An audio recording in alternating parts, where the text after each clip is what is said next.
মক্কা যেদিন বিজয় হয়ে গেল, নবী করিম সাল্লাল্লাহু আলাইহি সাল্লাম সকল অপরাধীকে সাধারণ ক্ষমার ঘোষণা দিয়ে দিলেন।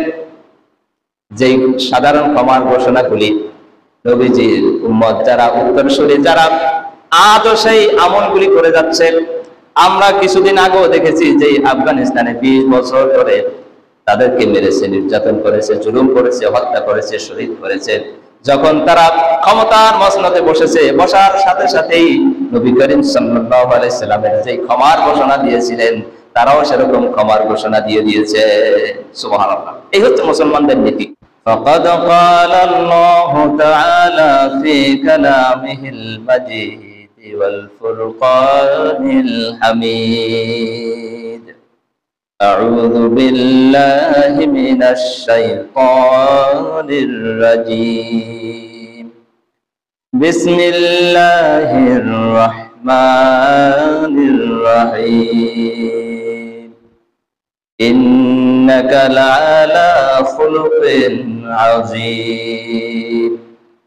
لقد كان لكم في رسول الله أسوة حسنة وعباد الرحمن الذين يمشون على الأرض هونا وإذا خاطبهم الجاهلون قالوا سلاما.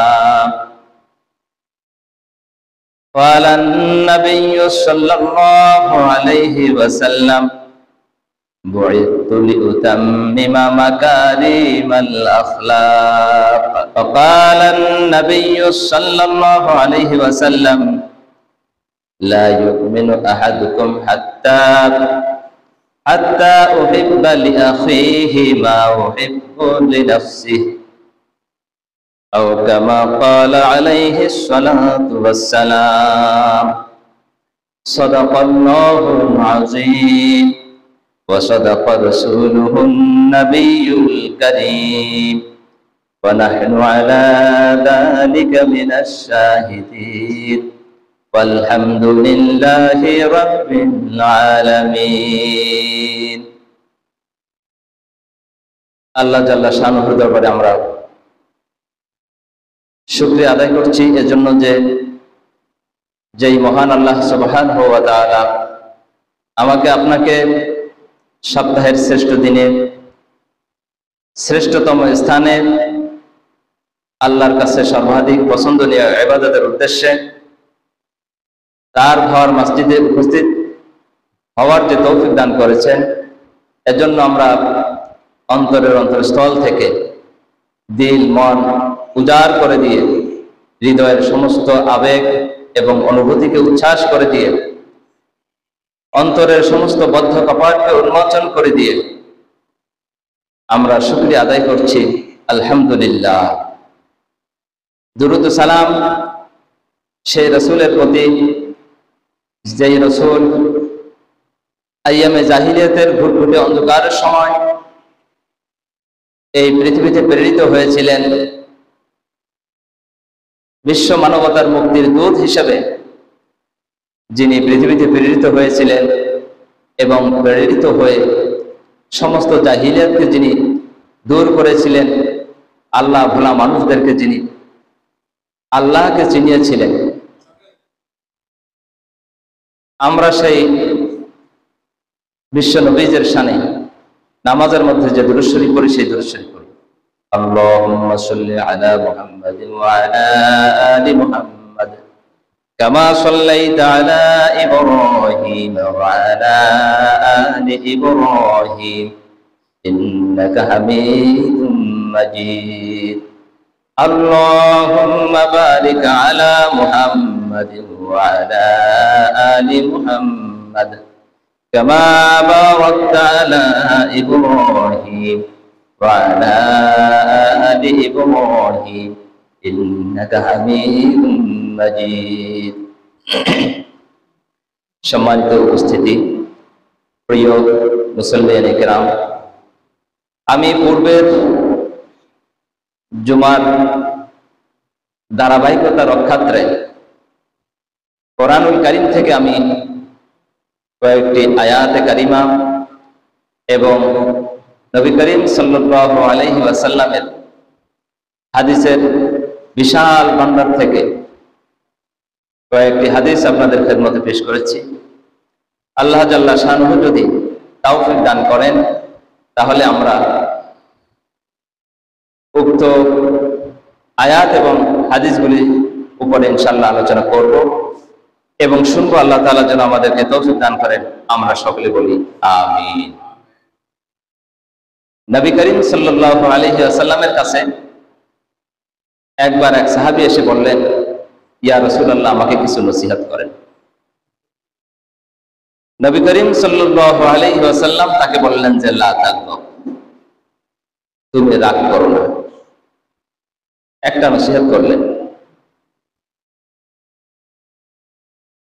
সাহাবী আবার বললেন, ইয়া রাসূলুল্লাহ, আমাকে কিছু নসিহত করেন। নবী করিম সাল্লাল্লাহু আলাইহি ওয়াসাল্লাম আবারও একই উপদেশ দিলেন, একই ওয়াজ করলেন, লা তাগদাব, তুমি রাগ করো না। আবার বললেন, ইয়া রাসূলুল্লাহ, আমাকে কিছু নসিহত করেন। নবীজি আবারও বললেন, লা তাগদাব, তুমি রাগ করো না। তুমি যদি রাগ না করো, তুমি যদি এটাকে দমন করতে পারো, আমার এই নসিহতের উপরে আমল করতে পারো, ওয়ালাকাল জান্নাহ, তোমার জন্য জান্নাত। সুবহানাল্লাহ। কিন্তু আজ আমরা আমাদের নিজেদের রাগকে কি করতে পারি না, কন্ট্রোল করতে পারি না। আমি আপনাদের মেহমান, আমি আপনাদের কাছে আসছি, আপনারা আমার সাথে যখন কথা বলেন তখন তো মিষ্টি সুরে, সুন্দর ভাষায়, সুন্দর ব্যবহারের সাথে কথা বলা এটা সহজ। এটা আসল আমার আপনার চেহারা নয়, আমার আপনার ব্যবহার নয়। যখন আমি এমন কিছু কাজ করব, এমন কিছু একটা করে ফেলবো যাতে আপনার মাথা গরম হয়ে যায়, সেই মুহূর্তে যদি আমি আপনি আমাদের ব্যবহারটা যদি ঠিক রাখতে পারি, রাগকে কন্ট্রোল করতে পারি, তাহলে সত্যিকার অর্থে কি আমি একজন মুমিন। মুমিনদের যে সিফাত থাকে, গুণবলী থাকে, তার মধ্য থেকে বড় একটা যে রাগকে কন্ট্রোল করা। আমরা অনেকে বলি যে রাগ উঠলে কন্ট্রোল করতে পারি না, মাথা ধরে যায়, রাগ কমাতে পারি না। আসলে রাগ সবার মধ্যে আছে, আপনার মধ্যেও আছে, আমার মধ্যেও আছে। কেউ কন্ট্রোল করতে পারে আর কেউ কন্ট্রোল করতে পারে না। মনে করেন কোনো এক যুবক বাইক চালায় যাচ্ছে, রাস্তার মাঝে জ্যাম লাগছে বা যে কোনো কায়দায় তার গাড়ির সাথে কোনো রকম একটু পিছনের গাড়ি একটু লেগে গেছে, পিছনের গাড়ি একটু লেগে গেছে। পিছনের দিকে তাকাই দেখে যে গাড়ি লাগাইতেছে যে এইটা রিক্সাওয়ালা অথবা অটো ড্রাইভার অথবা এরকম কোনো দুর্বল মানুষ। তখন সে কি করে, গাড়ির থেকে নেমে তার রাগ যতটুকু দেখাবার এই দুর্বল মানুষের সাথে দেখায়, তখন আর কন্ট্রোল করতে পারে না। কিন্তু পক্ষান্তরে যদি ওই গাড়িটার সাথে একটু লেগে গেছে, কিছু হয় নাই, পিছনের দিকে তাকিয়ে দেখে যে পুলিশের গাড়ি সাথে একটু লেগে গেছে অথবা আর্মির গাড়ির সাথে একটু লেগে গেছে, তাহলে কি একটু আগে যেটা বললাম, দুর্বল মানুষের সাথে সে যে ব্যবহার করেছে, রাগকে কন্ট্রোল করতে পারেনি। কিন্তু এবার যখন দেখলো যে আর্মির গাড়ি অথবা পুলিশের গাড়ি তার গাড়ির সাথে একটুখানি আঁচড় লাগছে, তাহলে সে কি রাগকে কন্ট্রোল করতে পারবে কি পারবে না? পারবে। কিন্তু আগের বার তো সে পারে নাই। এবার পিছনের দিকে তাকিয়ে যখন দেখলো যে পুলিশের গাড়ি অথবা আর্মিদের গাড়ি, তখন সাথে সাথে সে রাগটাকে কি করতে পারছে, কন্ট্রোল করতে পারছে। যে একজন পুলিশের গাড়ি দেখে, আর্মির গাড়ি দেখে যদি রাগকে কন্ট্রোল করা যায়, তাহলে ওই আল্লাহর জন্য কি সব সময় সর্বহালতে রাগটাকে কন্ট্রোল করা যায় না? আমাদের সমাজে এরকম অনেক মানুষ আছে, অনেক যুবক আছে যারা দুর্বল মানুষ, তাদের বেলায় রাগকে নিয়ন্ত্রণ করতে পারে না, কিন্তু ওনাদের বেলায় রাগকে সাথে সাথে কন্ট্রোলে নিয়ে আসতে পারে, রাগকে দমন করতে পারে। তো প্রিয় উপস্থিতি, নবী করিম সাল্লাল্লাহু আলাইহি সাল্লাম বলছেন যে সব থেকে বীর পুরুষ সেই ব্যক্তি যে তার নিজের রাগকে কন্ট্রোল করতে পারে। আমাদের যে সুন্দর ব্যবহারগুলি আছে, সুন্দর আচরণগুলি আছে, এই সুন্দর আচরণ, সুন্দর ব্যবহার, এটা কখনোই ঠিক হবে না যতক্ষণ না আমার রাগকে আমি কন্ট্রোল করতে না পারবো, ততক্ষণ আমি এই সুন্দর আচরণের অধিকারী হতে পারবো না। আর আমার আচার ব্যবহার, মুআশারাত, হুসনে মুআশারাত, হুসনে আখলাক, আমার আচার ব্যবহার এটা যদি ঠিক না হয়, তাহলে আমি যত নামাজ রোজা যা কিছু করি না কেন, জান্নাতে যাওয়ার সম্ভাবনা নেই। নবী করিম সাল্লাল্লাহু আলাইহি ওয়াসাল্লামের কাছে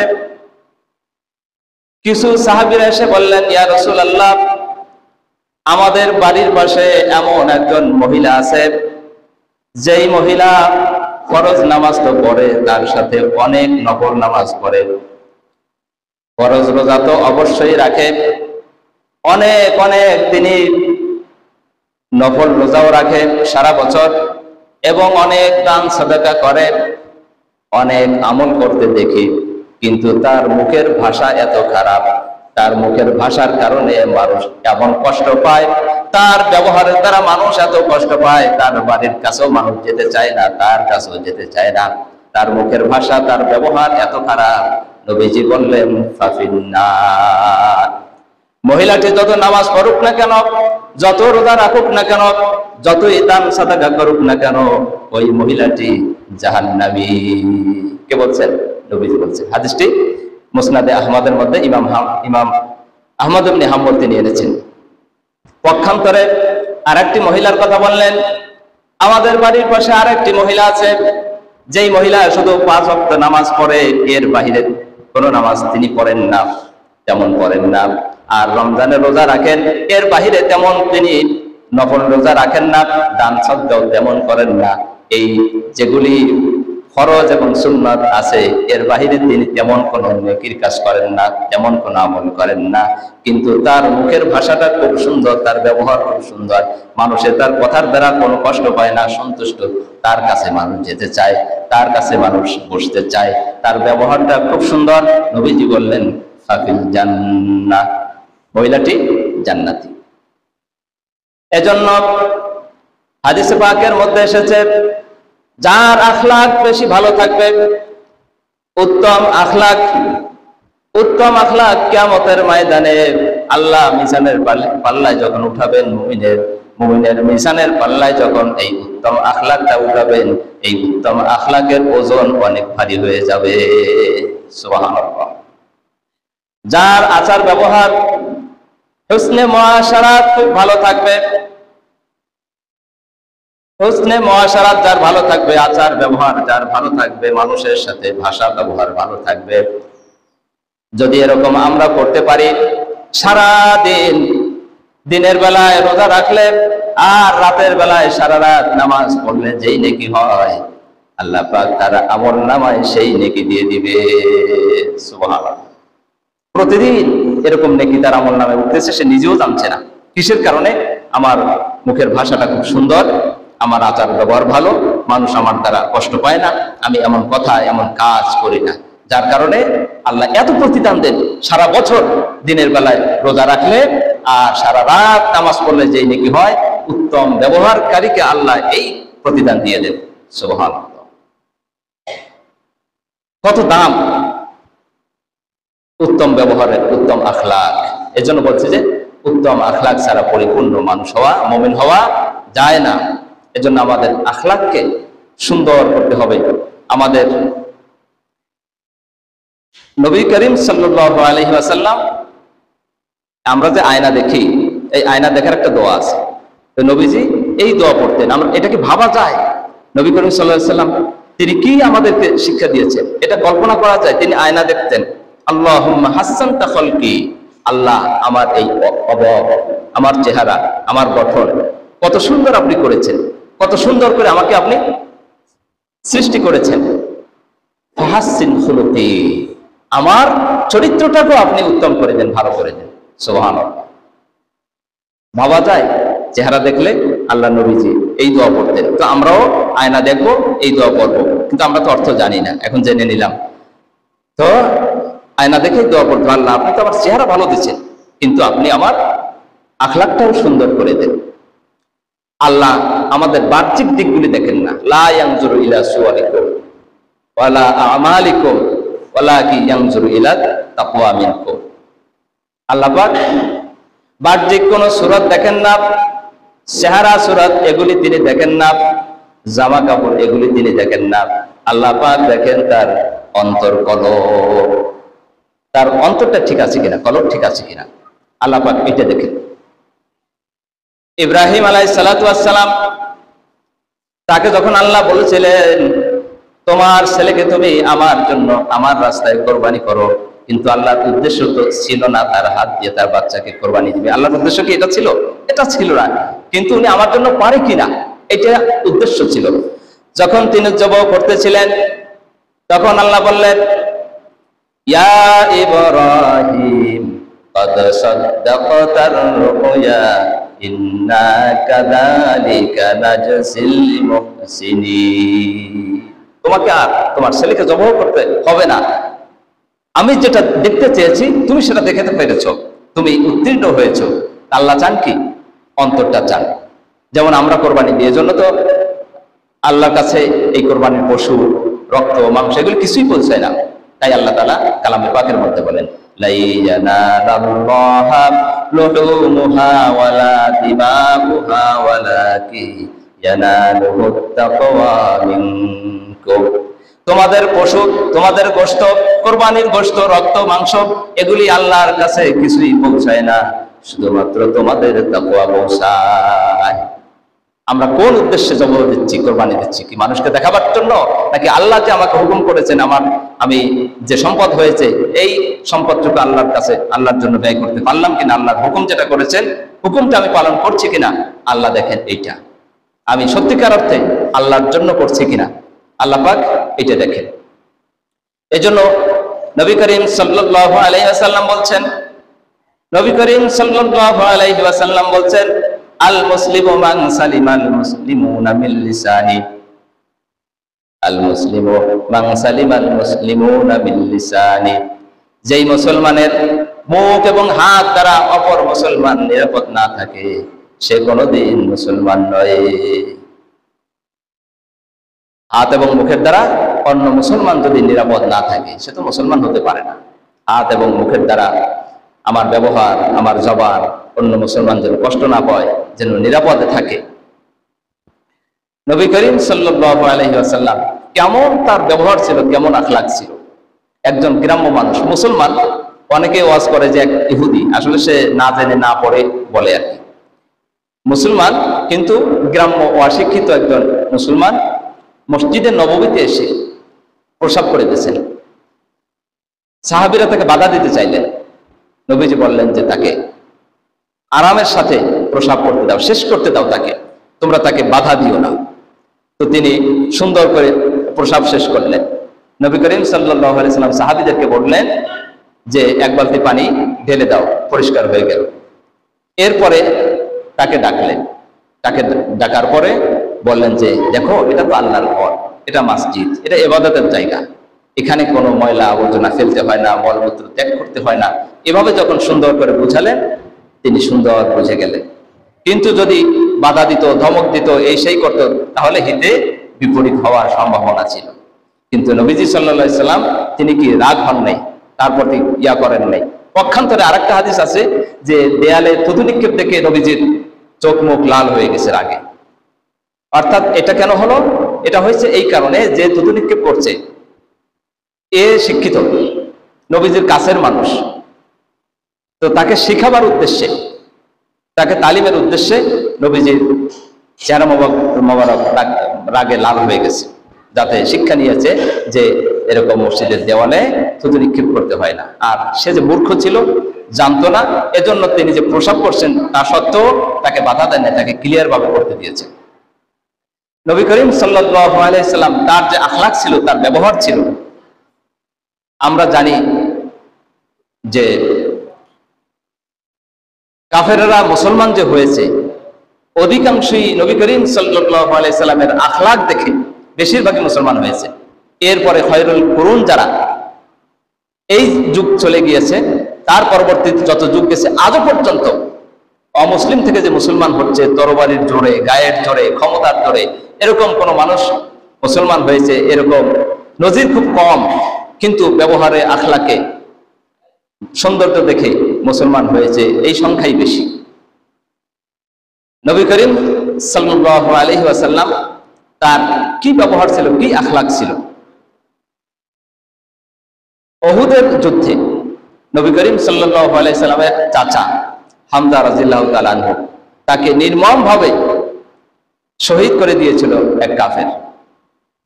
পরবর্তীতে তিনি মুসলমান হয়েছেন, তার নাম হযরত ওয়াহশী। এই ওয়াহশী নবীজির চাচা হামজা রাদিয়াল্লাহু তাআলা আনহু, যাকে সাইয়্যিদুশ শুহাদা বলা হয়, সাইয়্যিদুশ শুহাদা, শহীদদের সর্দার যিনি, তাকে শহীদ করেছিলেন। ঘটনাটি সিরাত ইবনে হিশাম, বড় সিরাতের কিতাব, এই কিতাবের মধ্যে ঘটনাটি এসেছে। তিনি যখন মক্কা ছেড়ে পালিয়ে যেতেছিলেন, মক্কা যখন বিজয় হলো, আরেকটি দেখেন নবীজি কেমন বিনয় ছিলেন, কতটা বিনয় ছিলেন। যেই মক্কা থেকে কাফেরদের নির্যাতনে পুরো দেশ ছাড়তে হয়েছে, ঘর বাড়ি সব ত্যাগ করে চলে গেলেন মাত্র একজন সাথীকে সাথে নিয়ে। যেই মক্কা থেকে তিনি চলে গেলেন কাফেরদের ভয়ে পালিয়ে পালিয়ে, সেই মক্কাতে 10,000-এর বিশাল এক বাহিনী নিয়ে, 10,000-এর বিশাল এক বাহিনী নিয়ে মক্কাতে প্রবেশ করলেন। কোনো ধরনের রক্তপাত ছাড়া, মারামারি ছাড়া, যুদ্ধ বিগ্রহ ছাড়া মক্কাকে তিনি জয় করলেন। ওই সময় তিনি যে 10,000-এর বিশাল এক বাহিনী নিয়ে চলে আসতেছিলেন, ওই সময়ে পৃথিবীর কোনো শক্তির পক্ষে সম্ভব ছিল না মুহাম্মদ সাল্লাল্লাহু আলাইহি ওয়াসাল্লামকে বাধা দিবে, তার সামনে এসে দাঁড়াবে, এমন পৃথিবীতে তখন কেউ ছিল না। তো নবী করিম সাল্লাল্লাহু আলাইহি ওয়াসাল্লামের তখন পাওয়ারটা কেমন ছিল, অবস্থাটা কেমন ছিল। কিন্তু সেই অবস্থাতেও তিনি মক্কায় যখন আসতেছিলেন, যাচ্ছিলেন, তখন তিনি এরকম মাথা উঁচু করে, সিনা টান টান করে যাননি। কি হয়েছে বুঝতে পারতেছেন? অথচ কাফেরদের জুলুম নির্যাতনের শেষ সীমানায় যখন চলে গিয়েছেন, এখান থেকে তিনি যেতে বাধ্য হয়েছিলেন ঘর বাড়ি ছেড়ে, সেখানেই তিনি আসতেছেন বিশাল এক বাহিনী নিয়ে, কিন্তু তিনি এরকম সিনা টান টান করে আসতেছিলেন না। কিতাবের মধ্যে আসছে তিনি মাথাটা নুয়ে তারপরে আসতেছিলেন, যে এমন ভাবে নুয়ে গেছেন মাথা যেন হাঁটুর সাথে লেগে গেছে, এরকম মনে হচ্ছে। অর্থাৎ এই মাথাটা আল্লাহর জন্য নত করে দিলেন। এখানে কোনো দাম্ভিক তিনি দেখালেন না যে আজকের যে বিশাল বিজয়, এখানে আমার কোনো কর্তৃত্ব নাই, আমার কিছু নাই, এই বিজয়টা আল্লাহ দিয়েছেন। এজন্য তিনি অহংকার বশত এরকম সিনা টান করে এভাবে তিনি মক্কায় যাননি। তিনি বিনয়ের সাথে মাথাটা নত করে এরপরে তিনি মক্কায় ঢুকেছেন। মক্কা যেদিন বিজয় হয়ে গেল, নবী করিম সাল্লাল্লাহু আলাইহি সাল্লাম সকল অপরাধীকে সাধারণ ক্ষমার ঘোষণা দিয়ে দিলেন। যেই সাধারণ ক্ষমার ঘোষণাগুলি নবীজির উম্মত যারা, উত্তরসূরি যারা আজও সেই আমলগুলি করে যাচ্ছে। আমরা কিছুদিন আগেও দেখেছি যে আফগানিস্তানে 20 বছর ধরে তাদেরকে মেরেছে, নির্যাতন করেছে, জুলুম করেছে, হত্যা করেছে, শহীদ করেছে। যখন তারা ক্ষমতার মসনদে বসেছে, বসার সাথে সাথেই নবী করিম সাল্লাল্লাহু আলাইহি সাল্লামের যে ক্ষমার ঘোষণা দিয়েছিলেন, তারাও সেরকম ক্ষমার ঘোষণা দিয়ে দিয়েছে। সুবহানাল্লাহ। এই হচ্ছে মুসলমানদের নীতি। এরকম আরো অনেক ঘটনা আছে, বলার সময় নেই। ওই ফিলিস্তিন জয়ী করছিল যখন, ইহুদিদের নির্যাতন চলছিল অনেক দিন, সেই সময়ও যখন দখল করে নিলেন, তখন মুসলমানেরা ক্ষমার ঘোষণা করে দিয়েছিল। তো যাই হোক, নবীজি সকলকে সাধারণ ক্ষমার ঘোষণা করে দিলেন, কিন্তু মাত্র কয়েকজনের বিরুদ্ধে তারা ছিল দাগী অপরাধী, তারা ছিল অনেক বড় অপরাধী, অনেক বড় সন্ত্রাস, তারা ক্ষমার অযোগ্য অপরাধ করেছিল। তার মধ্যে থেকে একজন ছিল এই ওয়াহশী। নবীজির চাচা হামজা রাদিয়াল্লাহু তাআলা আনহুকে যে শহীদ করেছিল, শহীদ এমন নির্মম ভাবে করেছিল, হাত পা কর্ণনাসিকা সব কেটে ফেলেছিল। এবং আবু জাহেলের স্ত্রী হিন্দাই এই নাক কান এগুলোকে মালা গেছে গলায় দিয়েছিল, কানে পড়েছিল দুল হিসাবে, অলংকার হিসাবে, মানে এমন বেইজ্জতি করেছিল। এবং বুকটা চিরে কলিজা বের করে এই আবু জাহেলের স্ত্রী হিন্দার কাছে দিয়েছিল। হিন্দাই এই কলিজা কাঁচা চিবিয়ে চিবিয়ে খেয়েছে। তো কত নির্যাতন জুলুমের সাথে তাকে শহীদ করা হয়েছে। তো কত বড় অপরাধী। সেই অপরাধী যখন পালিয়ে যাচ্ছিল, অনেকে বলতেছিল তুমি একটা কাজ করতে পারো, তোমার বিরুদ্ধে তো এই ঘোষণা নবীজি করেছেন, যেখানেই তাকে পাও সেখানেই তাকে হত্যা করে ফেলবে, তারপরও তুমি একটু তার কাছে গিয়ে দেখো, তুমি ক্ষমা পেয়ে যেতে পারো। ওয়াহশিয়া চিন্তা করলাম, আমি একবার একটু নবীজির কাছে গিয়ে দেখি, ক্ষমা হয়তো হবে, না হয় না হবে, আমার বিশ্বাস যে আমার নবীজি ক্ষমা করে দিবেন। এই ঘোষণা সত্য তিনি সাহাবীদের চোখকে ফাঁকি দিয়ে এড়িয়ে এড়িয়ে তার মুখ ঢেকে অনেক কষ্ট করে নবীজির খেদমতে উপস্থিত হলেন। নবীজির খেদমতে উপস্থিত হয়ে মুখটা খুলে দিলেন, চেহারার উপর থেকে চাদর সরিয়ে দিলেন। নবীজি তাকে দেখলেন। নবীজি বললেন, তুমি কি ওয়াহশী? তিনি বললেন, হ্যাঁ ইয়া রাসূলুল্লাহ, আমি তো ওয়াহশী, আমি সেই ওয়াহশী যে ওয়াহশী আপনার চাচা হামজাকে আমি শহীদ করেছিলাম আমার নিজের হাতের দ্বারা। নবীজি বললেন, ওয়াহশী, তুমি আমার দরবারে কেন এসেছো? বুঝতে পারছেন আখলাক ব্যবহার কাকে বলে? তুমি কেন আসছো আমার কাছে? অথচ মক্কার প্রেসিডেন্টি পাওয়ার তো তার হাতে এখন, তিনি কি না করতে পারে। নবীজি যখন এমন সুরে বললেন, ওয়াহশী বলল, ইয়া রাসূলুল্লাহ, আপনি যে এত দয়ার নবী, এত সুন্দর নবী, এত মায়ার নবী, কখনো জানতাম না, কল্পনা করতে পারি নাই। আপনার সামনে এসেছি, আপনি যা ইচ্ছা আমাকে তা করতে পারেন। তা সত্ত্বেও জিজ্ঞাসা করেছে, ওয়াহশী, তুমি আমার কাছে কেন এসেছো? ওয়াহশী বলল, আমার জন্য কি কোনো ক্ষমা আসেনি? আমার জন্য ক্ষমা আছে। নবীজি বললেন, ওয়াহশী, তুমি যদি কালেমা পড়ো, যেই কালেমার দাওয়াত দেওয়ার জন্য আল্লাহ আমাকে প্রেরণ করেছেন, এই কালেমা যদি তুমি পড়ো, তাহলে আল্লাহ তোমাকে ক্ষমা করে দিবে। সেখানে আমি মুহাম্মদ তোমাকে ক্ষমা করতে অসুবিধা কোথায়? সুবহানাল্লাহ। ওয়াহশী আর দেরি করলেন না, ওয়াহশী পড়ে নিলেন, আশহাদু আল্লা ইলাহা ইল্লাল্লাহু ওয়াহদাহু লা শারীকা লাহু ওয়া আশহাদু আন্না মুহাম্মাদান আবদুহু ওয়া রাসূলুহু। তিনি মুসলমান হয়ে গেলেন। ঘটনাটা অনেক লম্বা আছে, এই বিষয়ে 2-3টি আয়াত নাজিল হয়েছে, আমি ওদিকে যাচ্ছি না। এবার নবীজি বললেন, ওয়াহশী, আমার চাচাকে তুমি কিভাবে শহীদ করেছিলে, এই ঘটনাটা আমাকে একটু শোনাও তো দেখি। এবার তিনি বললেন, আপনার চাচাকে আমরা চতুর্দিক থেকে বেষ্টন করে ফেলি, তরবারির আঘাতে তার হাত পা ছিন্ন বিচ্ছিন্ন করে ফেলি। এরপরে তিনি যখন শহীদ হয়ে গেলেন, আমরা তার নাক কান সব কিছু কেটে ফেললাম, এগুলি হিন্দার কাছে দিলাম। এরপর তার কলিজাটাও ফেরে ফেললাম, বুকটা চিরে ভিতর থেকে কলিজাটা বের করলাম। এই কলিজাটা আবু জাহেলের স্ত্রী হিন্দার কাছে দিলাম, হিন্দাই এই কলিজাটাকে চিবিয়ে চিবিয়ে খেয়ে ফেলেছে। নবীজি বললেন, ওয়াহশী, তুমি মুসলমান হয়েছো ঠিক, তুমি মুসলমান হয়ে গিয়েছো, আল্লাহ তোমার বিগত জীবনের সমস্ত গুনাহ মাফ করে দিয়েছেন। তুমি আমার সাহাবী হয়েছো, কিন্তু আমার সামনে তুমি আসবে না। তুমি যদি আমার সামনে আসো, তাহলে আমার চাচাকে যে তুমি বুকটা বিদীর্ণ করে কলিজাটা চিবিয়ে খেয়েছো, ওই কথা মনে পড়লে আমার কলিজাটাও ফেটে যাবে। অতএব তুমি আমার সামনে আসবে না। সেই সময় ওয়াহশী বলল, ইয়া রাসূলুল্লাহ, আমার জন্য আপনি দোয়া করেন, যেই খঞ্জর দিয়ে আমি ইসলামের সব থেকে একজন উৎকৃষ্ট মানুষকে আমি শহীদ করেছি, এই খঞ্জর দিয়ে যেন আমি ইসলামের সব থেকে নিকৃষ্ট একজন মানুষকে যেন দুনিয়া থেকে বিদায় দিতে পারি। নবীজি তার জন্য দোয়া করেছিলেন। এরপরে তিনি নবীজির সামনে আর আসতেন না, গাছের আড়ালে থেকে, পাতার আড়ালে থেকে নিজেকে আড়াল রেখে নবীজিকে দেখতেন। নবীজি যেন তাকে না দেখতে পারে মতন করে নবীজিকে তিনি দেখতেন। এইভাবে চলতে লাগলো। নবীজি যখন দুনিয়া থেকে চলে গেলেন,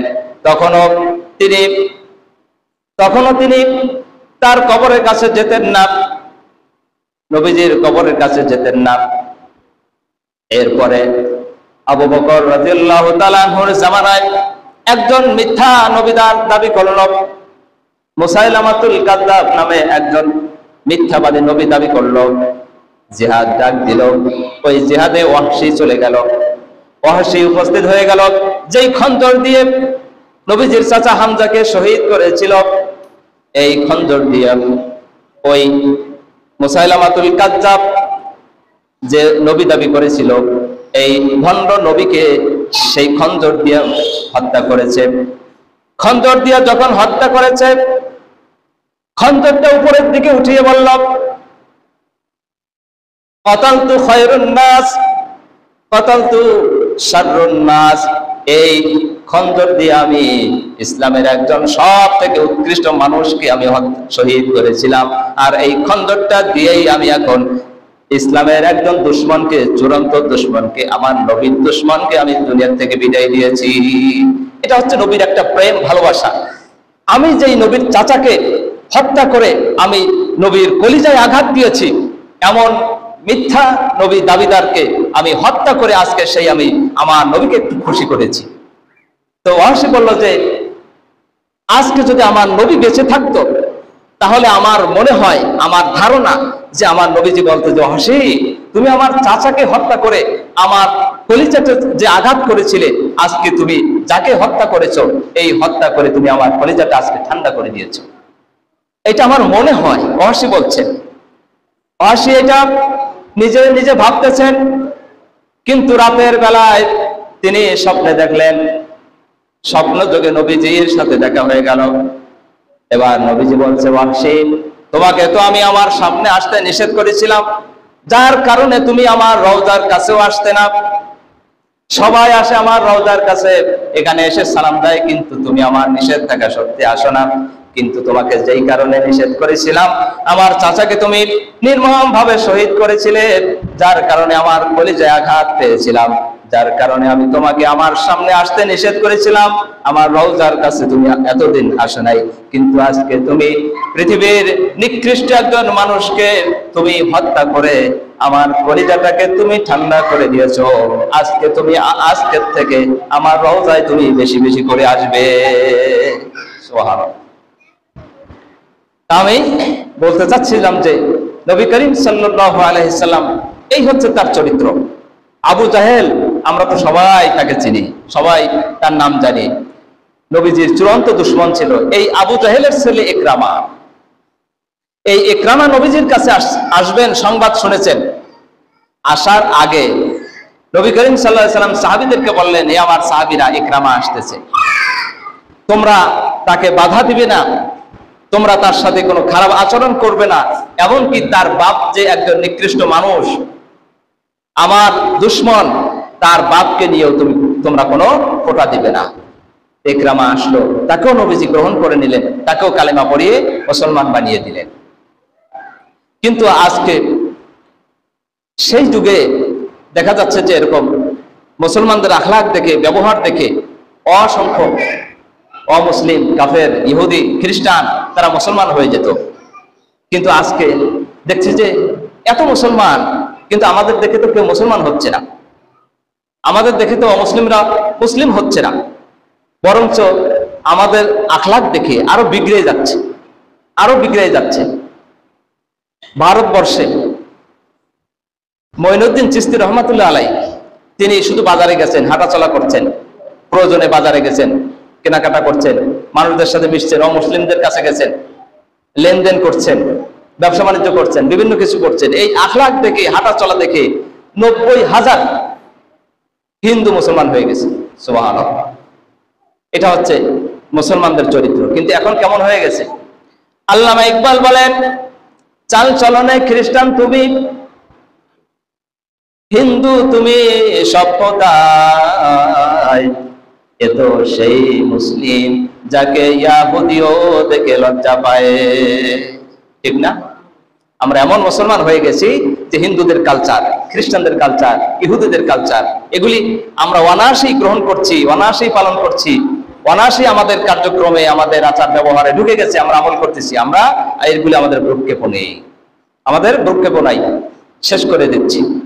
একজন বুজুর্গ ইন্ডিয়াতে, সে রাস্তা দিয়ে যখন যাচ্ছে, এই ঘটনাটি আশরাফ আলী থানভী রহমতুল্লাহ তার দিন এবং দুনিয়া নামক একটা কিতাবে এই ঘটনাটি এনেছেন। তিনি যাচ্ছেন রাস্তা দিয়ে, ওই সময় হিন্দুদের হোলি খেলা চলতেছিল, ওই যে রং মাখামাখি চলেছে, রং মাখামাখি চলতেছে। তো গাছপাতা সব জায়গায় রং আর রং হয়ে গেছে। তো একটা গরু দেখা যাচ্ছে যে ওকে কেউ রং মাখে নাই।